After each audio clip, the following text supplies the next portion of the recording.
Hi, everybody, and welcome to this failure to launch edition of MoxiTalk. For those I have not met yet, my name is Joey Giglio. I'm the team lead of sales development representatives here. And today I have the pleasure to be joined by our VP of Customer Experience, Bill Yeaman, and our Director of Agent Engagement, Bret Colfart. Bill, Bret, thanks for joining us today. Thanks, Joey. Glad to be here. Yeah, great to be here. Awesome.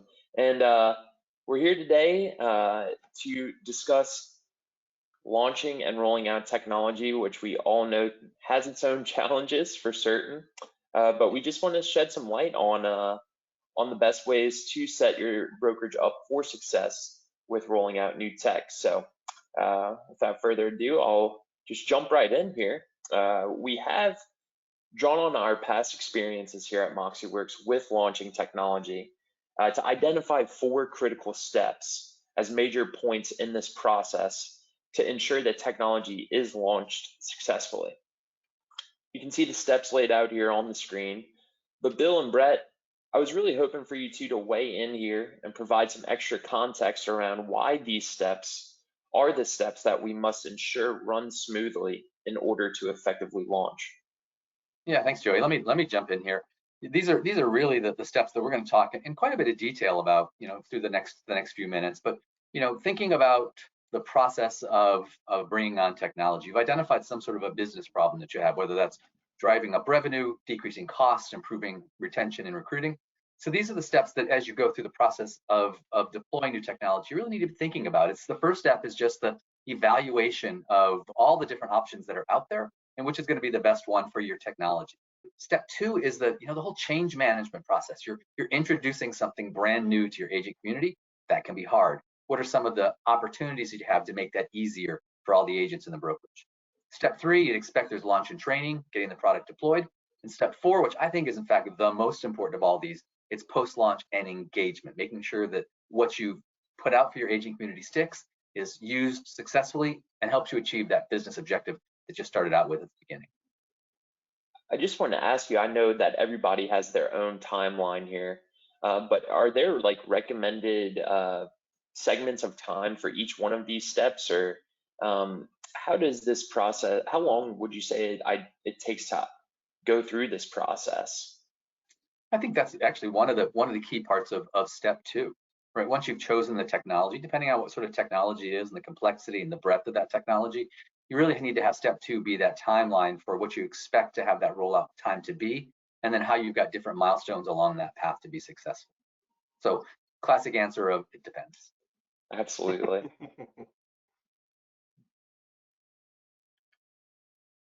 So as we think about launching and implementing new technology, it's sort of an obvious statement that it's a really big decision for most companies. Most companies don't know off the top of their head exactly what technology they want to deploy, and you're going to spend a whole bunch of time, money, and effort deciding which of those myriad solutions are the right one to solve the business problem that you're trying to solve for your brokerage. So there are a few key questions that we think should be asked as you go into that process. And Bret, can you talk us through those? Sure. So there, as Bill mentioned, there's a variety of questions and things you should be thinking about. And number one is, what impact will this have on our productivity? It's and our profitability. Those two typically go hand in hand, because remember, just like for an agent, as a brokerage, it's not how much you make, it's how much you keep. And so having great systems and technology that can drive those systems will help your agents to be more profitable, more productive, and by the same token, help you be more profitable as well. As a matter of fact, you also may find that perhaps you're using several different technologies together, where maybe there's a better solution out there that kind of combines some of those at once. So you may find that you're able to meet more of your needs with less products. The next part, obviously, when we talk about fees, does the vendor layer on extra fees for everything? It's really important to have a clear idea of what the cost structure is, how that's going to affect you, how much does it cost if I have to make a change, what does tech support look like, etc. Are they giving you the latest version? There are a lot of companies out there that give you a bit of a freemium version of the product at a very low price. But then if you want to add in the modules that are really going to drive productivity, really going to drive that engagement, there's extra charges for those. And those can obviously really build up, which goes right into the next. How frequently do we raise our rates? who are they funded by and what's their goal? I think that's a hugely important question to ask. We're in a very interesting period in real estate. We're seeing a lot of technology companies merging. We're seeing a lot of different companies go different ways, et cetera. So it's really important to kind of know more about this company that you're going to go into business with. You're really in a partnership with them. So is this a company that's going to be around in 2 or 3 years? What are their end goals? And then we get to support. Support, in my opinion, along with the engagement and training, is obviously key. It's one of those things you hope you never need, but if you do have support questions, obviously you want to make sure that there's a really good support network there, both live, having a website that you can refer to, etc., that can help your agents when they need it, because we all know that agents they work all different hours, brokerages work all different hours, so you want to make sure that they're available. And then finally, what does their integration look like in practice? So it's one thing to look at all the products on a PowerPoint slide, but it's very different to say, okay, in our infrastructure, what is this software? What are these tools going to look like, along with the things that we're currently using as well? What perhaps are there partners that I'm working with? Does that technology also work with those partners? Because often what we find is, if you're working with a partner that is a partner with MoxiWorks, not only is your engagement great with Moxie, but it actually helps to drive the engagement up for those other products, because it's quicker and easier for those folks to use.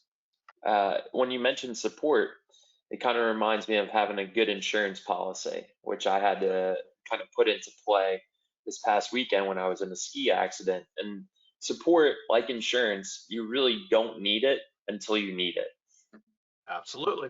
One, there's an old adage with technology, you know, it's you can have something if it's cheap, fast, or good. You can't really have all those three things at once. It might be cheap, but is it going to be quality? Are you going to be able to get it in time, et cetera? So there's a lot of those kind of factors that you need to look at on the grid, because again, time is money, right? We're in very active markets across the country. So it's a big decision to make, but it's a lot of what people need to think about is, well, what happens if I make the wrong choice? Because oftentimes bringing in the wrong company for whatever deal that might have been there, or perhaps it looks a little shinier on paper, can actually end up being the wrong decision, and then it will actually cost you more for making that decision. So when you're considering your tech, and I'll let Bill really factor in on this for number one, just total cost of ownership, right? What is the total cost to this? You know, it's just like when you book a hotel, there's all the different fees and all the different things. And if you want to change something, whatever it might be. Number two is the onboarding process. This is critical. No matter who you are, you have some systems in place that there's going to be an onboarding where we work together, that technology vendor works with you to bring on your company and have everything flow as smooth as possible. And then finally, is engagement versus training offered? Now, engagement and training are very different things, and we'll cover that in a little bit further into the presentation. But it's really critical that you have engagement and training, and that you know the difference between the two, because both have very distinct goals that you're going to want to look towards. So, Bill, I'll turn it over to you to talk about the total cost of ownership. Absolutely, and total cost of ownership is such an important topic, as you'd imagine. You know, you've selected the right set of technologies, or maybe you're evaluating 2 or 3 against one another, and you're evaluating the cost of that solution. Oftentimes, we think of the cost of a solution as the purchase price, the acquisition cost. It's going to cost me $1 per agent per month to bring this software in house. But typically, what we find when we've done some analysis of this is that initial purchase price is really only about 30% of that total cost of ownership. Some of the other things that you really need to be thinking about are the implementation costs, things like customization. Is this going to work for me out of the box, or is the vendor going to have to do some customization to make it work? And is that cost effective? And be thinking about customization versus configuration. Configuration is something the software is meant to do. If it has to be customized and specific to your environment, that could be much more expensive. Think about the user licenses. As adoption occurs over time, what's the cost of adding every incremental agent that you have into that environment? Think about the initial training costs. There may be training that comes from the vendor. There may be some that you have to do on your own, but there's definitely a cost associated with that, as there is with something like data migration. Oftentimes, the technology that you're bringing in is a replacement technology for something that didn't quite fit your business. So what's it going to cost you to migrate the data from where you are today to where you need it to be? And then there are those ongoing operating costs. things like the ongoing training. It's not just enough to train at launch time, but you have to have training throughout the life of that solution. Again, new user licenses, as your brokerage grows, because you brought in the right technology, you need to understand what those new user licenses are going to be as well. And then maintenance and administrative costs. It costs money to keep these things going, whatever the technology is. Make sure you understand what that's going to be. So again, when you're evaluating solutions against one another, you'll be able to really understand that total cost of ownership, which is more than simply how much the software costs. So now you're in an environment where you've assessed the different technologies that are in place, and now you want to move on to start to think about the change management process. And these are some of these questions that help you address the issue right away. That way you're not doing the dance around the ring, wasting valuable time, which is money.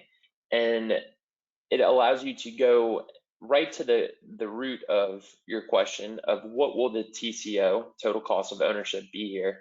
The total cost of ownership reminds me of when I get a screaming deal on a BMW, but then I get to find out that BMWs are the most expensive to maintenance.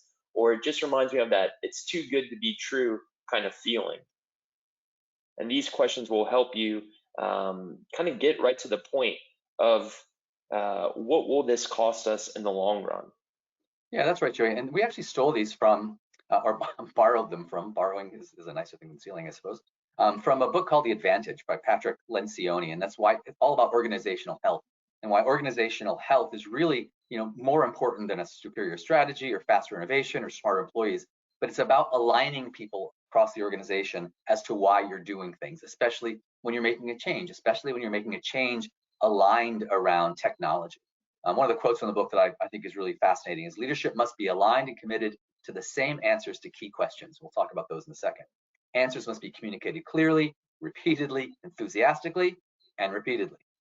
Establish a few critical non-bureaucratic systems to reinforce the clarity of these process changes. So there's a whole discipline out there about how you effectively do change management. And these are the questions to be thinking about. Why are we taking this action? Why are we bringing this technology in? How will we, as an organization, behave differently because the technology is in place? What does this change create for us? What opportunities for growth, for cost cutting, whatever that business objective is? How will the change make us more successful at our mission? What must happen now and be sustained later? And then finally, because of this, who must we become? There's a vision of what this technology will bring that will be fundamentally different from where you are today. The question number 5, what must happen now and be sustained later? That reminds me of our CEO, York Bauer, how he loves to point out, what got us here won't get us there. And so after that initial effort with this change, what will you put in place to sustain a successful transition and continue driving success? Sure, and I think I'll take this, Bill. I think this is where we go into the change management and preparation issue, right? The vision is incredible. The vision is incredibly important. But what's something to really get through our heads, and that's very important and make sure you remember, is that it really is about the management more than the change. People are always adverse to change, right? But it's about how we manage the process, how we communicate the process, etc. Because, and I love this, but people won't change for what they might get until they believe it's going to help them become who they want to become. So not only do we as a brokerage or as a company have to decide what's our vision, where do we want to go? Well, then likewise, where do our agents want to go? What is their vision? And we want to make sure that we're culturally aligned, that we're strategically aligned for this, because let me tell you, these agents are very empathic. And if they can tell that you're not excited about it, they're not going to be excited about it. So it's really important that you have this united front and emphasize, hey, look, we're making an investment in you. We want us all to get better together. And a big part of the reason why people are, not too happy about change is obviously the unknown, the fear of the unknown. And honestly, this starts at licensing. I was speaking at a conference this week, and I asked the room full of agents, who here learned how to work with buyers, work with sellers, create great marketing materials, learn how to prospect in pre-licensing school? I got a lot of laughs and no hands because you don't learn it. So what has happened is over the years, agents a lot of times have kind of taught themselves a certain way of doing things that they're comfortable with, that somehow makes them enough money to keep food on the table. So having to have the vision to help them see past that and say, look, you could do a lot more if you embrace these strategies, embrace this technology. You can do more in less time. That's hugely powerful. And then once they see it, once they buy in, it's powerful. But they have to have the clarity to combat that fear of the unknown, right? So you want to first develop that coalition, right? Who are my early adopters? Who are the folks that are really influential within our brokerage? Then I want to create a vision. Take our vision, then how it works with the agents, because I is one thing, but we is super powerful. Then you want to clear a nice path for them. Like, what can we do to make this as easy as possible? How do we create a concierge level experience for them, along with our technology vendor, to make sure that this is the least disruptive it can be in terms of the day-to-day business? And then the last one is communicate a lot. Just like agents, we have to tell them to make sure to stay in touch with buyers and sellers more often than you think you might have to, because silence equals, oh my gosh, what's going on? Is my home inspection bad? What's going on with our deal? They just want to hear from you, and they just want to have those communications. And that reminds me, there's a great quote from Peter Drucker, which we'll pull up in the next slide. And it's really, I think, some of the best words of wisdom. And I've been through several different transitions on both sides of the fence, within a brokerage organization, within a franchise, within obviously MoxiWorks. You want to feed the opportunities and solve problems, right? Be very communicative, find out what's working, what's not, make sure that you're helping them to make the right things. You want to develop two budgets, that operational budget for the things that are already done, and then that opportunity budget for proposed and new and different ventures, right? And they're both very different. And when we talk about buckets, there's a lot of way you can take this. This could be financially, in terms of perhaps bringing in folks to help out with the launch and to really drive things home, or this could just be where you allocate your time each day.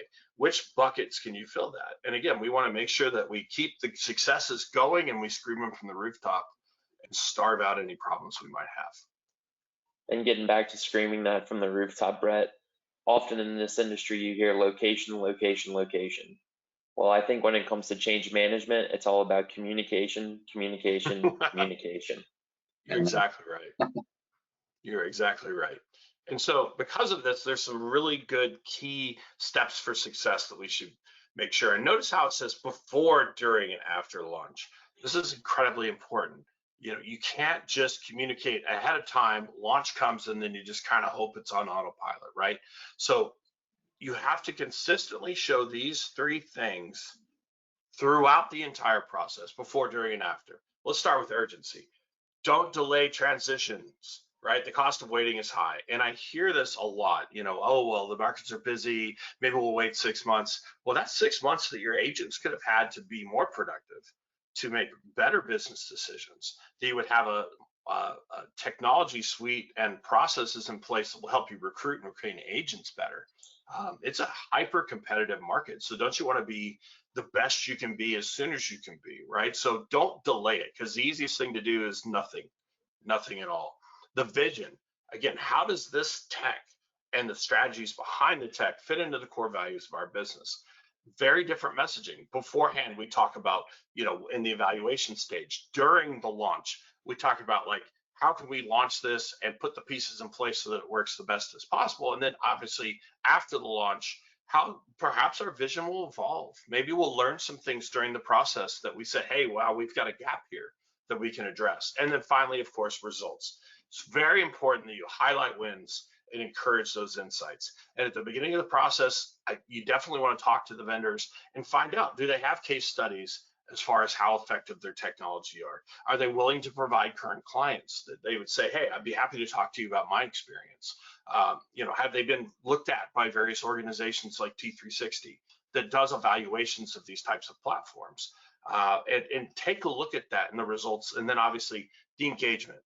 It's one thing to have the software, but do people use the tools? Have we seen gains because of them? So if you do all three of these things during each phase, before, during, and after that launch, you're consistently communicating, but you're also consistently communicating in a way that's very strategic and not just, yeah, it's great, wait till you see it. You know, there's different types of people. You know, I'm sure you've all done a DISC analysis. We want to make sure that how we're messaging and how we're communicating speaks to the conservative folks or the outgoing folks or the hyper analytical folks. We want to make sure we have a little bit for everybody. And that way our whole agent force can lock in and say, okay, now I get it. This is going to be fantastic for me and for our business. All right, and after you put all of that in place, it's finally time to get this rocket off the ground, right? The real work begins. We are ready to launch, and obviously launching that new technology is so crucial, and especially if you have larger rollouts. If you're in multiple MLS areas, if you have multiple offices, etc., it can seem very, very daunting, but you want to work with a company that has a very strategic approach to this that can help you every step of that way to really help you to manage this. Now, this is the change we do have to manage, right? We do have to manage changes for technology, et cetera. So here's a few tips. Number one, you want to make sure that the training materials are readily accessible to agents and staff. And I feel like this is especially important that we have kind of a multi-pronged approach, right? So it's great to have live training, but there's a lot of agents that are busy that might want webinars. Or is there a website that I can go to when it's 1 o'clock in the morning and I'm going, oh wow, I need to do the seller's presentation by the morning, right? So we got to make sure that agents and staff have all of these things together. And speaking of staff, boy, nominating that internal administrator, that champion to really maintain and promote it is huge. Anybody who's worked in a smaller or mid-sized office knows typically the office manager is the leader of the office. They know who everybody is. They know what everything's going on. So that is the person the agents will come to and ask questions to oftentimes. If you have a tech support department, of course, those folks make a lot of sense as well. But it's very important you figure out who are the folks inside that the agents know and trust that can really drive this for us in cooperation with the company that we might work with. And then if you have a really complex rollout, every company's different. That's part of the beauty of this industry. Don't be afraid to bring in a vendor rep or even bringing in a consultant to come in and kind of help you with that transition. Sometimes these are, there's companies that have had a couple different software programs over the last few years, and then there's companies that haven't really done anything in 5, 6, 7 years. That could be a lot more of a shock to a lot of agents. So you want to address with the vendor what your situation is and figure out what's the best approach where together we can drive this launch and make sure that we're doing so successfully. I feel like that internal administrator or internal champion really has to, it's not just checking a box here, it's really walking the walk as well as talking the talk, really living through the transition and making sure that everybody gets on board, that the other agents and people within the walls really kind of latch on to that spirit of that champion to really make sure that, hey, at the end of the day, you want people to use the technology that you're changing to, right? So they got to feel it, just like anything else in this industry. And I think we talk about administrators versus champions. I actually think we should change this slide and not have it say administrator. It's not an administrator. A champion is someone who inspires confidence, a trusted advisor inside the organization that's going to lead people to understand why this change is important for the organization. So I love the word champion. I think that is an apt description of what's needed. I think that's a great call out, Bill, because it can be an agent. There's a lot of agents who, they can be very, very successful agents, but they have a natural want to try to help other people around the office. Those are unicorns. Those are the ones you really want to recruit and retain, right? Because it's hard to be everywhere at once. So having these agents that can work with the other agents, and people naturally come into cliques, and so it's like they can infiltrate into a certain clique of agents that maybe are the most resistant to change and say, hey guys, this is how it's working for me. You should really check this out. And with training being absolutely paramount, this might be the most critical step. Is training of the agents is so important to get them that foundational level to get started. Because Bill, I'm sure in your experience in customer engagement, you definitely see it play out the other way, where when the training is missing, there's just going to be other lapses along the way. For sure. Yeah, absolutely. Yeah, and I think training's important. I think it's the second most. We'll talk about engagement in a minute, but you're exactly right. There's two key things we have to figure out. It's the how and the why. Training is the how. Training is the push this button here, click here. Here's how you perform these tasks, right? The engagement is the why, and we'll talk about both. But when we're talking about training, having these materials at your fingertips, they again don't have to wait for support. Personally, thankfully, Moxie works for a 10-year-old company. If there's ever a question about a Moxie product, chances are if you Google Moxie present buyer presentation, it actually pulls up the article on our support site that has videos that says, here's how you create this. So, you want to see what kind of those assets are already available as you're evaluating technology. But that's important, and they support everything and give guidance. But what really solidifies launch and really solidifies engagement is when the brokerage comes in as well. Work with the vendor, create your own training, but see where can I sprinkle in this vendor? Where can I sprinkle in this technology when I'm talking about other things that are important to our company? If I'm doing a webinar or a seminar or an education class on staying in touch with past clients and why that's so important, well, how can I talk about it, but also mentioning our technology suite? And this is how you can do this now, and it saves you time, right? So having these internal processes, in addition to all the great support you get from the vendor, that's just this fantastic 1-2 punch. And again, we've listed a couple of suggestions here. You want to make sure that there's a technology support site. You want to make sure there's FAQs, because agents a lot of times don't want a long session. They want a 2 or 3 minute little education, bite-sized piece of content that solves the need they have right then. So how-to guides, because again, there are some people that are very visual. So having that checklist and those how-to guides, that works better for them than perhaps being on a webinar and live training. Video, of course, and then learning courses. But surrounding all of this is the importance for a brokerage or an organization to have a strategic plan.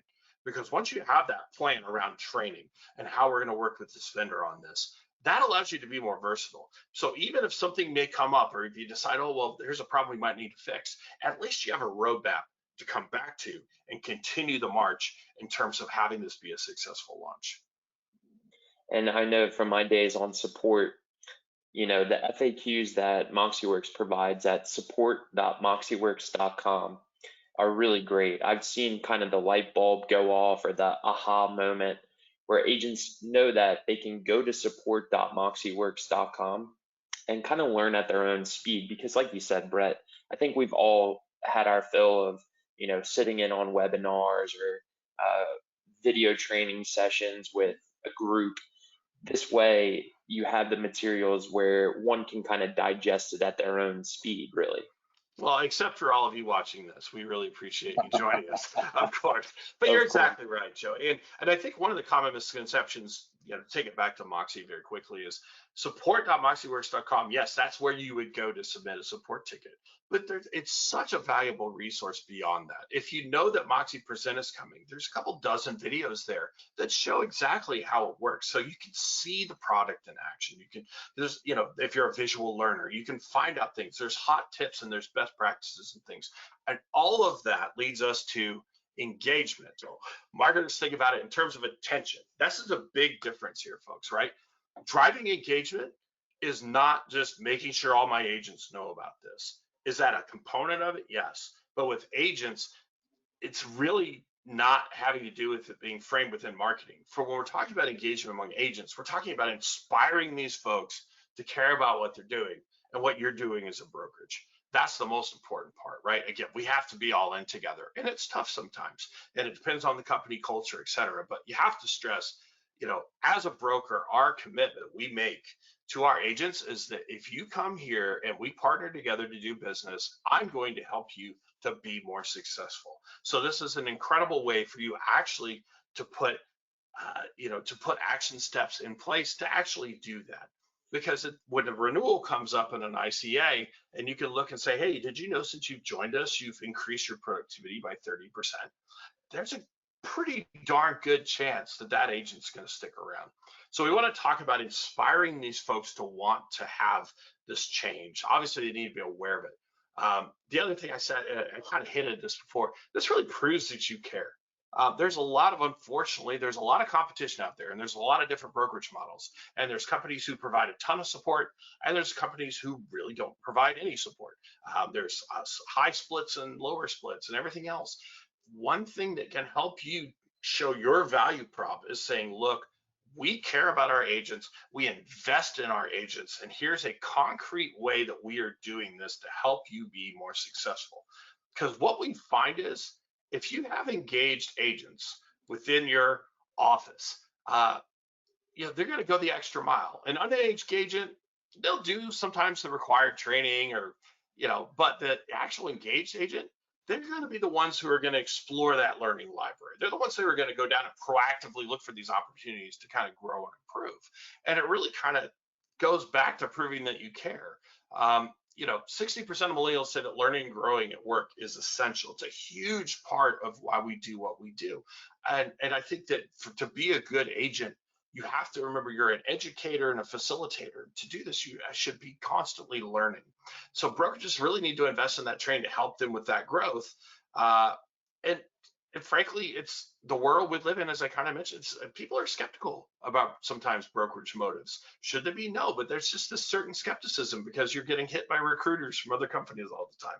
So let's talk about the last bit, which is if you really nail it, and this is fantastic, and this is something that's simple to do if you have a plan. You find those engaged agents, but then they become those learning ambassadors. And this is kind of what we talked about a little bit ago, Bill, which is when you have these agents who are generally way more invested in the brokerage opportunities as and activities in general, they're going to be those keeners. Whereas your disengaged agents, typically they need a lot more persuasion for anything.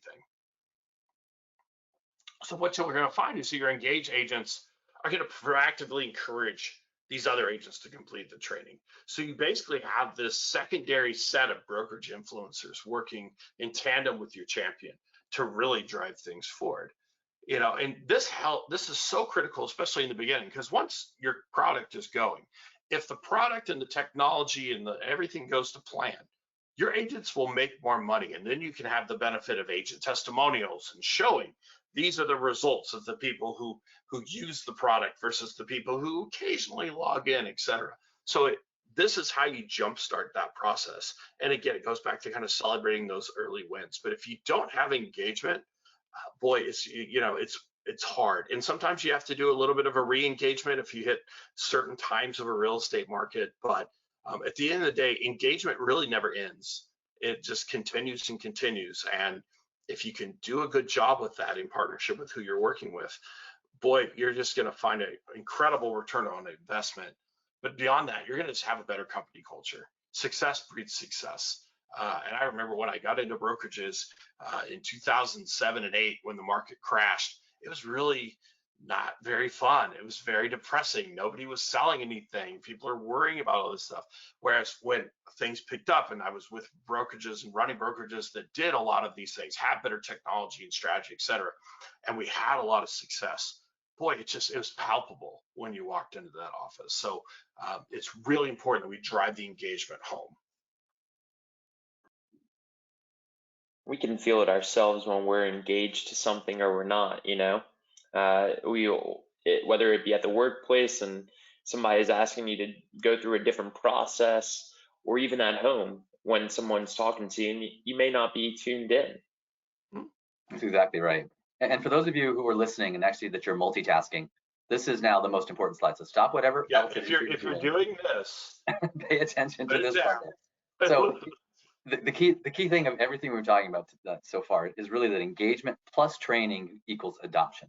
So let me summarize in my mind what I think the difference between engagement and training is. Because some folks will say, well, aren't they really the same thing? Now, I think, and Bret touched on this, that the training is how do I push a series of buttons to get something to happen in technology? Engagement is how do I push those same buttons to have an impact on my business, right? What are those things that can drive me to have a repeat client? What are those things I can do to make sure that I win this listing? Those are all about engagement. And those are the things that are get agents using the technology because it's going to make them more money. And from that, it's going to make you more money. So engagement plus training, two different things, is going to equal adoption. When we started this whole thing, we talked about you had a business objective, right? To make more money, to cut costs, to retain agents. If you've got adoption, you'll achieve that business objective. If you don't, you won't.